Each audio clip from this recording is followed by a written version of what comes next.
Hi guys. Yeah, it's borile gore. So on the previous video, I spoke about marriage and how to handle marriage and finances and how to be savvy about it, whatnot. Hey, jiggy jiggy my phone. So how do you think about this? Interestingly, guys called me. That was very, very interesting. So ladies, actually seems like guys do wanna get married. Marilna, hey, you guys are putting them through the paces. And my video was like, whew, at least finally someone is talking about this. On the other hand, girls texted me, not necessarily called me, but they just wanted to clarify one or two things. And normally it has to do with kids, trusts. I don't know what that says about where our priorities lie, that sort of a thing. But I figured it would actually, before we even get to trusts, because if you actually check out what the previous video was about, it was about making good decisions that just enable community building, family building, that sort of a thing. But I took it a step further and I thought, you know what? Let's actually look at the different marriage regimes. Let's have a look at what the impact may be on your money, on your estate, that sort of a thing. And for that, I'm going to be talking to Amina Yuda. Those of you that know her, please like and subscribe. Like, guys, literally 100 of you will view a video, 60 of you will view a video, 2 likes, 1 like. And it's not even that you guys don't like it. It's that you guys actually call me or WhatsApp me. Like, guys, Litsi Moreki, we get it. But tell YouTube, you know? Amina it's a Sunday today, so I'm not going to give her English introduction. Basically, she's a big shot. If you meet her out in the streets, she'll probably pay for shots as well. If she's not paying for shots, she'll probably take you on your views. Lighthearted, doesn't seem like it sometimes, but trust me, she knows what she's talking about, and she actually has your goodwill at heart. It's just you guys, like you just complicate the most simplest of things. So without any further ado, I'm gonna let Amina in. She can say a word or two, and then we're actually gonna share a spreadsheet because I actually wanted you guys to see the different marital regimes on a spreadsheet so that we can have the conversation about the things that you're worried about, the things that are affected, and then how does this whole married thing work? Amina. Amina, are we audible? Virtual meeting protocol. There we go. Yes, we are audible. Thank you for having me. Yes.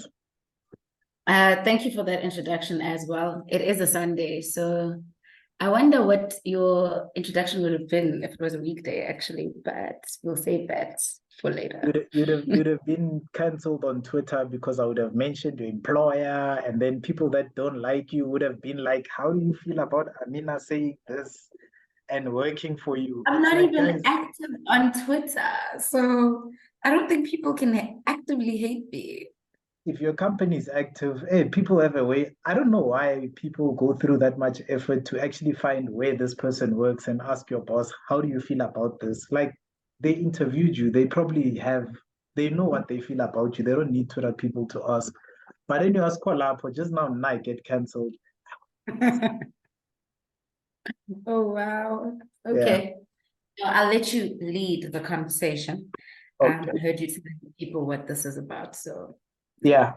So what I've done, I've just drawn up a spreadsheet that is in essence maps out how I see the different marital regimes and how I see marriage. Just tell me if it's what's not. yes. You can see it now. So at the top there, let me bold it. Please don't mind my spelling. I'm not a lawyer, and I write English. So anti-nuptial. I don't know what nuptial is spelled like. I can spell Nuptial is napkin, it's with a U. It's nuptials, N-U-P. and you Yes. like that. All right. And Comma. then it's a T-I. No, that was correct. I'm saying under with so anti was A-N-T-E, Oh, correct. But it's nuptial with yes, an I. nuptial. Yeah. And then it's called a contract, right? Hence, Yes, it's it's an called ANC. ANC. Yes. Does it In work? America, they call it a prenup. Yes, prenup. In America, they call it a prenup.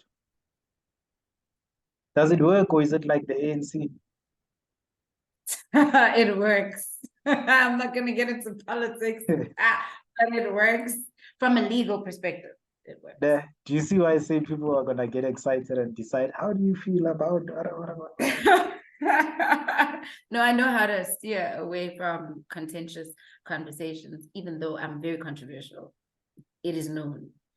it will come out in the marital regimes. So the way I logically put it, right, is the default. Guy meets girl, girl meets guy, they like each other and they decide, let's go and think. Let me just add a column here, and I'll call this BDs and BMs.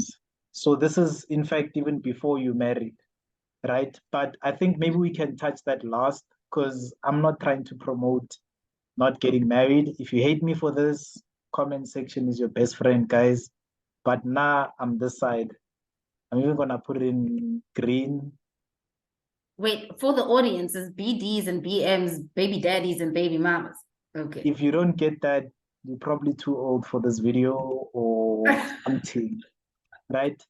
So the main thing that I put, right, was to say the default. Guy meets girl, girl meets guy, let's get married.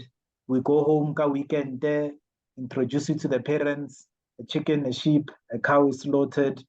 A few aunts go, ali li li li, we walk away, we think we're not married. The law says, did you guys agree on a price? Was there celebration? Was there witnesses? We say yes, yes, yes. And they're like, congratulations, you married in community of property, right? The second one is in community of property with a will. And the reason why it goes like this for me is because I'm a finance podcast. I'm not here to tell people about marriage and which church you should get married in, wara. I'm just interested in what happens to the money. Because 99% of the time when the money is wrong, then problems start, right? So in community of property with a will, this is where now Tam Tam 1 and Tam Tam 2 are married, but they're a little smarter now and they decide, hey, it's July, it's Will's month. Let's actually go and July, ne? Will's month. Well, Will's month is actually, I don't know, they say it's July, but in September, where we have the Free Wills Week, that's Yes. really the month that we, yeah. Okay, so it means July. So Okay. Okay, we'll go with September. I'm not the lawyer. Today, the real people. So with a will, and that's because at that point, there are people that realize that, you know what, actually, let's safeguard assets. Let's actually let me not leave my family fighting for stuff. Let me actually make sure that they're sorted. And then the last one, then from there it goes from in community of property with the will to out of community with accrual. Normally, those are people that are a bit more even educated and they decide that, listen, I ideally would want to do out of community of property because if one of us loses our job, then the other one shouldn't be stranded or the whole marriage shouldn't go down. Let's have some form of togetherness while also having some separateness. I think it also tends to happen with people that come into the marriage and it's unequal, I guess, and they decide, how about from the moment we married, let's equalize things. And then the last one is a anti-nuptial contract or a prenup. That's where we just say, pardon? Sorry to disturb you. So both of them, you have an anti-nuptial contract. So for both out of community with accrual as well as out of community without accrual. So that's how we differentiate between both of them. But you have an anti-nuptial contract for both because they're out of community of property. Okay, so they're both actually prenups. Yes, they are. Okay. The other one just has accrual and the other one just doesn't have accrual. Well, outside of what we're still gonna discuss. That's correct. Okay. So now when we come to the one without accrual, That's where we're saying, listen, we come in separate, we live separate, divorce separate. Yeah, what's Now, yours is yours, what's mine is mine, completely. yes. Now, coming to why all of this matters, I've always understood that, to be honest, when people are in love, this doesn't really matter. Um, we don't go on dates and split the bill. Kumnandi nje. It starts mattering when we start understanding that as life happens, marriage may end through death, through divorce. I think it's the two Ds. Yeah. The other one, it doesn't really end. Either it continues and then death happens, and then we find out that there were other parties to the marriage that were assisting, what have you.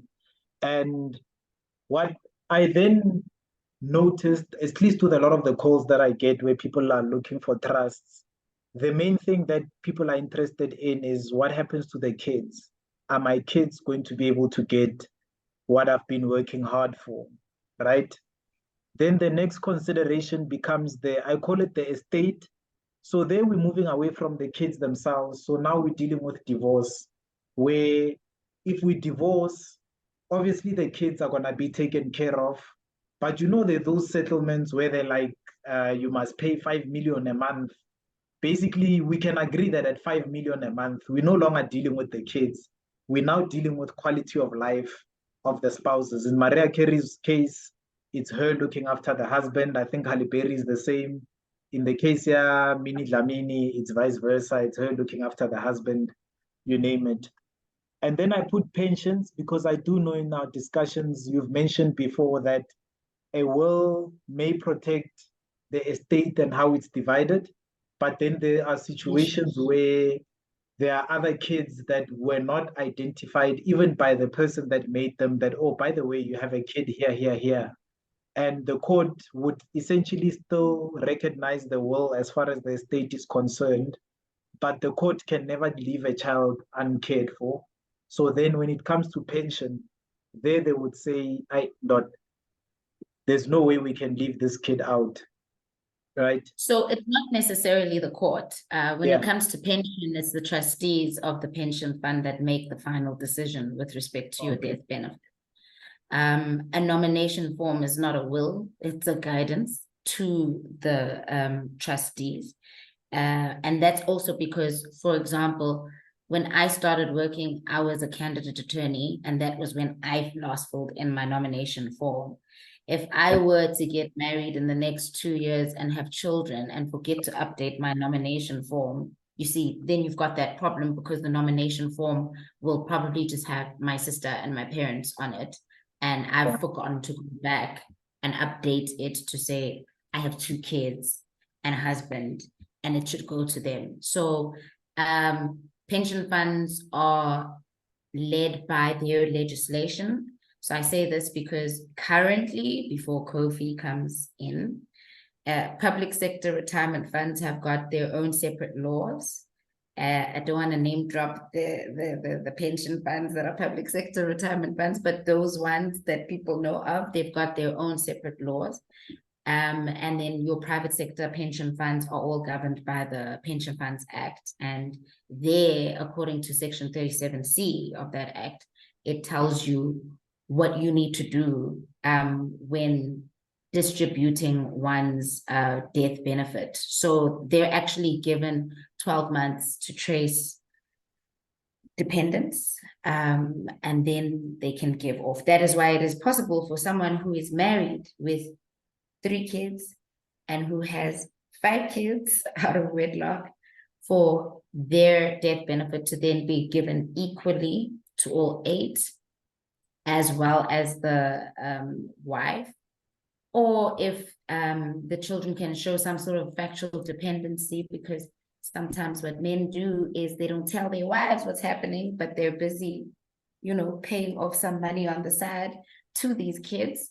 And if they show that they were dependent on the dad, and they show, how much they were dependent, it is very possible that in a case where, like, let's say there are 6 children involved, 2 in marriage, 4 outside of marriage, the wife might not get anything and everything goes to the kids because, yes, they're factual dependents. Hey, let's slow down. Let's come back. Nah, 'cause I heard next thing, man. I'm there thinking, yo, we barely 20 minutes in and men are already getting shots. And this is largely because men don't get pregnant and we don't have mandatory DNA testing in the country. So generally, it's men that are able to hide kids. Women, your kid is your kid as a woman. It's Exactly. going with you, right? Um, Yes. but I just want to go slowly, right? As I was introducing the topics, the last one is residual. I left residual there to say after everything has been said and done, maybe there's still nyana, that 10,000 rand nyana, and wanna know then what happens to it. If it hasn't been covered in estate, if it hasn't been covered in pensions, what happens then to it? You know, the Mm. residual might even be prior people's pensions, or if you're a kid to a trust, for example. Because I get it now with Mm. the kids with the trust fund babies, we've grown up now. Yeah, well, so that's the framework that I'm looking at. Take us through it. I mean, what happens? Let's start with the default case. And now you're gonna have the entire microphone. Okay, I think let me first start by explaining the actual marital regimes before we get into the nub of what happens on dissolution of marriage, be it by divorce or death. So as you said, if you don't enter into an antenuptial contract before you get married, you will be married in community of property. That's just the default, okay? Yes. That's the same with people who get married under customary law. If all you do is lobola and then there's no white wedding where you guys actually sign something, if it can be proven that as you had said earlier, that price was negotiated, even if there was a certain amount of money, that was actually paid, and that there was a ceremony to show that, then it will be deemed that you're in a customary law. Of course, they look at different cultures as well, because they have to ask those questions of, are you Zulu, are you Bedi, how is it done in that particular tribe? Because obviously, if in one tribe you have to finish in order for you to be recognized as a wife and so forth, that is something that could possibly be argued in court if someone's going to argue that you guys are married. So default is in community of property. In community of property, as everyone knows, basically means 50-50.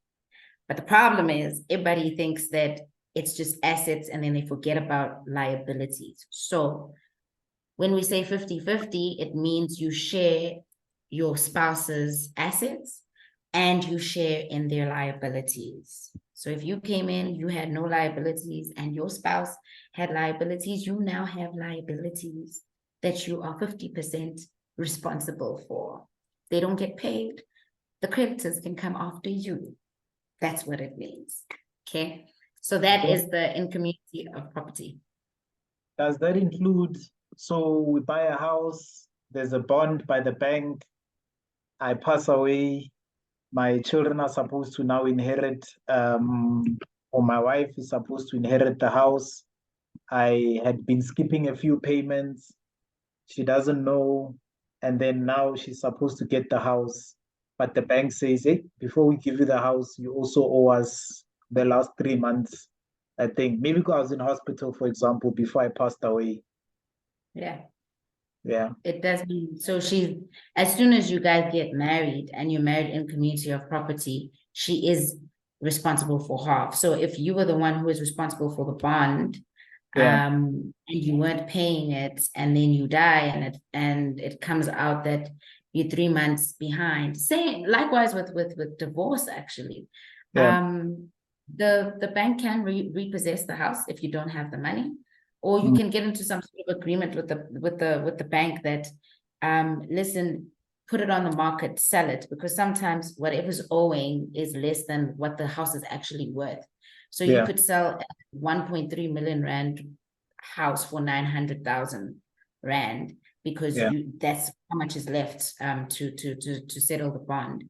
And if obviously there's you get a buyer that pays 1 million rand, then you get to go home with the 100,000, and the 900,000 goes to the bank. But the point is that, to your question, yes, she will be liable for those debts. And what about like informal dates, like Bedway, or okay, I don't even know if you can do Mm. dates on Bedway. Mm. So is there a situation in which, and it becomes very sensitive, spouse passes away, it's the funeral, Romeo owed me 20,000 Rand, and now I'm supposed to go collect my 20,000 Rand. Is that similar? It's part of the regime, or now we're talking about something different, National Credit Act? So, and when you're saying Romeo, I'm guessing it's a situation where I guess this person is like your friend, and Yeah, y'all discussed whatever it is that you discussed. yeah, This is a long roundabout answer. The no point problem. is, Mm, if if there is an agreement yeah, between the two of you, and this person can prove that you owed them that money and it's in writing, then it's highly likely that he can claim the money from your wife by virtue of the marital property regime. But you do need to be aware of certain things. Like, for example, I know with the Alienation of Land Act, like you can't sell your property without the consent of your spouse if you're married in community of property. There are things like that. yeah, So we then get into a whole complicated legal debacle, because now we have to ask questions of what type of transaction is it, in which legislation does it fall, and what are the consequences of that particular, arrangement. yeah. Because, for example, if you now buy a house and you're married in community of property and you didn't say anything about your marriage, or you lied about it and whatever, now we're getting into fraud and so forth, because if they then find out that you actually were married and you were married in community of property, they couldn't have sold you that. Okay. And then, yes, there's a whole, I'm not going to get into that legal debacle, but then there's a whole thing that you're now going to have to, follow with respect to that, especially with the people who would have sold the house to you, because then there are also some repercussions for them, and also what it actually means for you as a person. But Lilonke, their point is that debts you share in them 50%. Yeah. Just before we move on to in community with the world, né? Mm-hmm. Interesting when you say 50-50. What what does it look like, or what is it? Say Siashata and I say I want a prenup. Then, informally when we talk in the streets, yeah, in my house, Kali Statulo Sam or whatever. I'm gonna 50-50 in right? Or vice Mm-hmm. versa. No, my husband is so understanding, whatnot. We share everything 50-50. What does that do? So, in other words, in real life, we are living 50-50, but on paper, we are married with a prenup. Or is that something that we'll discuss when the prenup comes? Yeah, let's discuss it there, Okay. because you'll have to, I guess, ask me the question, I guess, with accrual and without accrual, Okay. and what the effect will be in any case, even if you live like that. Like that. Okay. So that deals then with in community of property, Isintu, Shamina Shawena, straightforward. Is in community of property bad?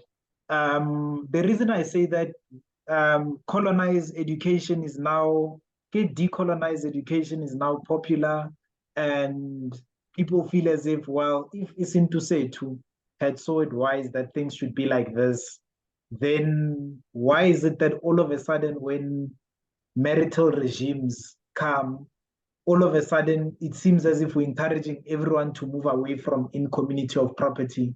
Is there education in law where if veleng semakaya, my family and I semakaya, we are comfortable being married, not we can't afford a white wedding, we don't want to spend money on lawyers, and even if we could afford it, we don't see what's wrong. Our great grandparents, our grandparents have been living this in community lifestyle, and it seems as if it has been working. Why do we never hear any benefits to in community of property? Or does the other regimes come as a result of all these other things that we're going to discuss now? That is a convoluted question. You asked more than one question in a whole speech. You first So asked, is yeah, in community a property bad. bad? I'll give you a lawyer answer to that. I'm Yeah. here to advise on the Yes. different marital property regimes and It's Sunday. explain the effects. Yes, explain the effects. I think it is always up to the two people who are getting married as to whether they will go with in community or out of community with accrual or without accrual. But it's always best to understand the consequences and the effects of each so that you make an informed decision as to why you're going with one particular marital property regime. The only thing I can say from a perspective of, you know, those who do choose it because they have no qualms with it, which is absolutely fine. I mean, a lot of Christians also believe in community of property because they believe Yeah. in, you know, being one after getting married. Really, it's to just say, and to be honest, marriage is about trust. It's about building together. And Yeah. I guess in community of property gives you that feel because no one really should be worrying about divorce when they're getting married. You should be worrying about building together. That's it. But like we said, the thing about marital property regimes is it dictates what happens to you on dissolution of marriage, which includes death. So it's not necessarily just the divorce part. From a death perspective, I'd like to believe those who do believe in community of property and are doing it well usually take care of their families even in the grave. But that's then your part now about in community of property with a will, because then you're being responsible about what it is that you're giving and so forth. So if you guys genuinely love each other, no qualms, this, that, and other thing, you are able to agree on a whole lot of things. And so even if death can creep up on you, you're still taken care of as though the person were alive. So when we're dealing with people that are in community of property and have a will, you know, they are two things. You can either have a joint will with your spouse, which makes more sense.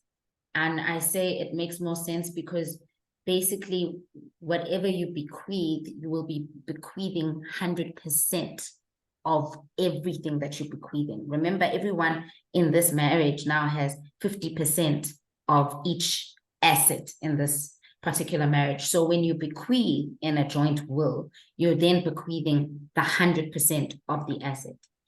Whereas if you have your own will, like if as a woman you have your own will in the marriage,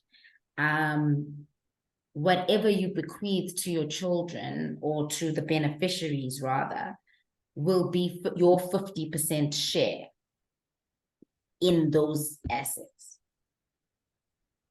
So I think that summarizes that. But you see, I always tell people the thing about a will is that it gives you control. You're able to control a whole lot of things whilst you're in your grave, instead of letting the state decide for you what happens.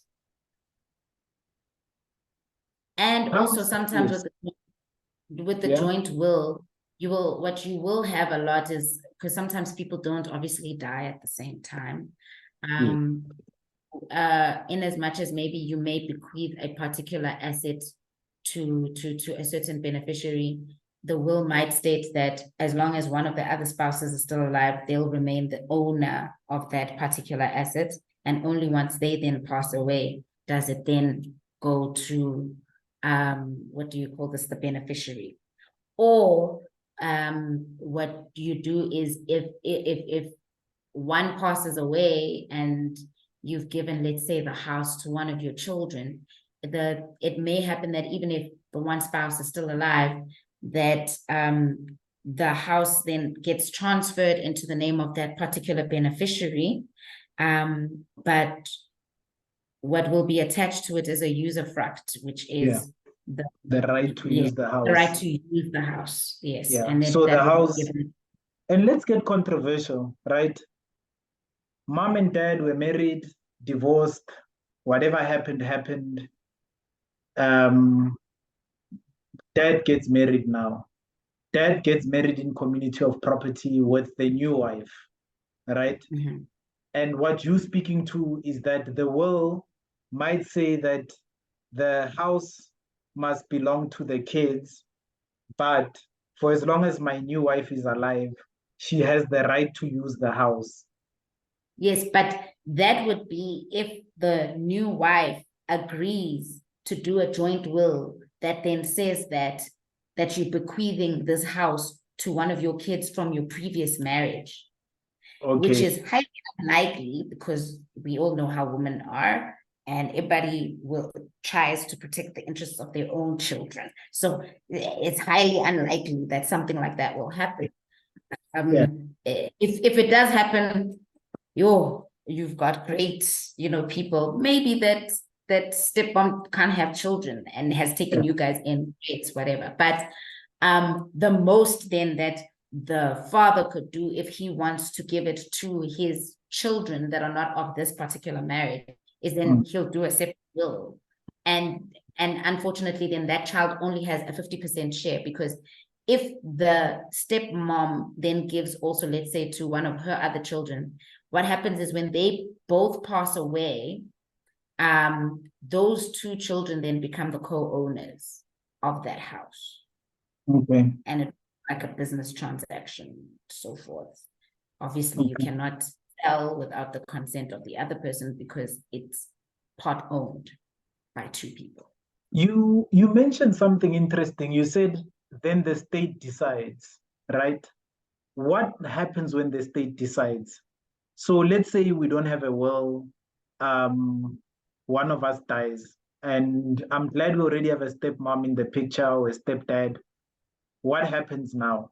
I pass away, dad left mom, we live with mom, dad lives with beautiful young thing, and dad is rich. We know dad is rich, but we see dad once a month. He passes away, he doesn't have a will. What does it mean when we say the state decides? Okay, so we need to put a few things in place. Give me a number for the estate, for dad's estate. That's number one. Let's say How 5 many million. children, okay, how many children does dad have from previous marriage, and does he have children in this current marriage? Let's say 5 million. So dad has, sorry, I'm just typing, two prior kids. I'll call them prior kids. Sorry, kids. You are still kids, but you call you prior because you're from the previous marriage.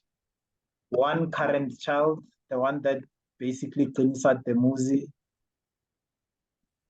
I think let's even add Hore stepmom has one prior child. One prior child.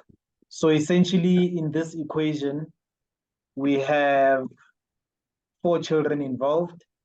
One they had together, one came with stepmom, and 2 came with dad. Okay. And dad is the one who's passed away. Yes, dad passes away.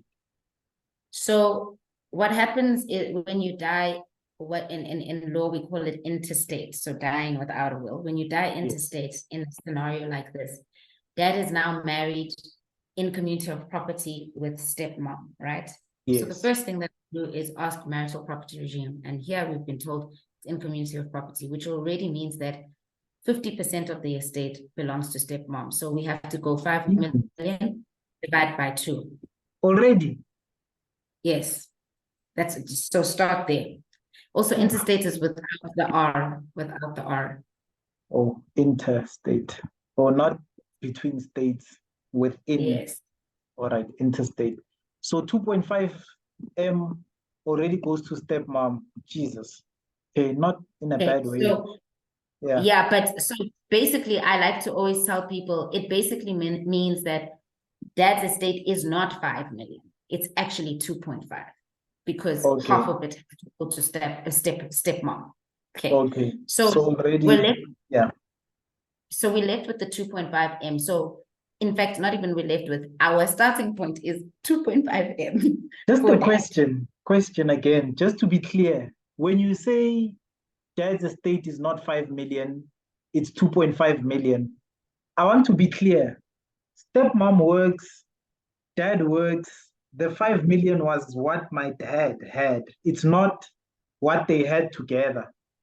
Yes. So because it's what, so it, no, it's not even that so the only way that it will be what he made alone would be if she was a housewife and she didn't Yes. contribute.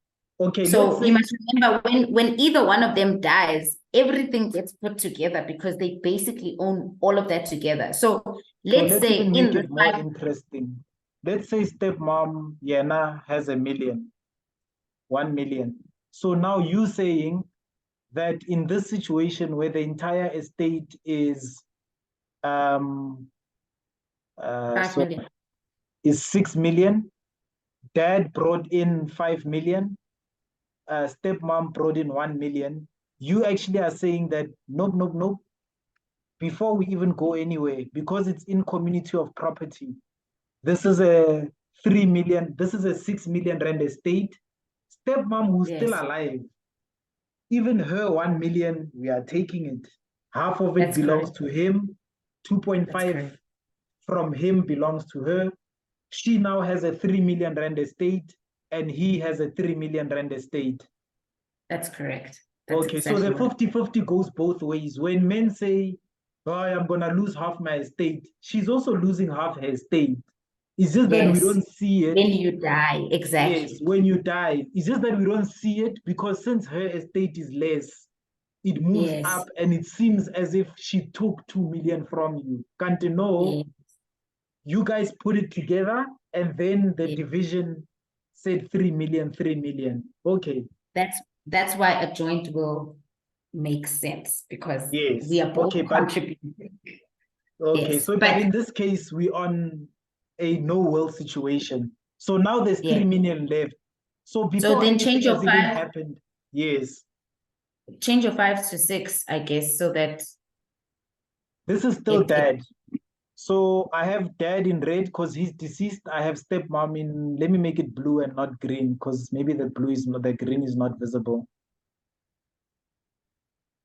I like colors. I hope that shows. Yeah, stepmom blue. okay, but did you write her 1 mil so that it makes sense Yes. as to how we've got 3 M and 3? Oh, okay. Yes. So then now that we're actually starting with our thing, so now that we're done with marital property regime, we then ask, so the spouse is entitled to 250,000 Rand or a child's share, whichever is greater. Okay. Let So me do how this. we calculate It's marital. Does marital have a double R? 1R, 1R. Marital regime is the first question. So Sasuga, she gets 3 million because that's the first question, marital regime. Second Yes, then question the we next ask. one is, so it's basically it's what needs to go to the spouse. So because the spouse gets a child's share, 250,000 Rand or child's share, whichever is greater. So it's the spouse calculation. That's number 2. Okay, spousal calculation. And there I was advising people to get married, but Sizoza will deal with it. Shatani, guys, it's still beautiful.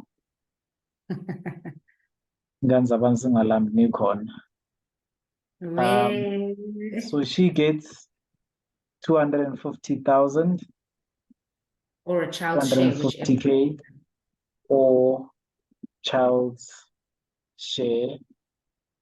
So let me say higher of higher. I need to go to the door quickly. Okay.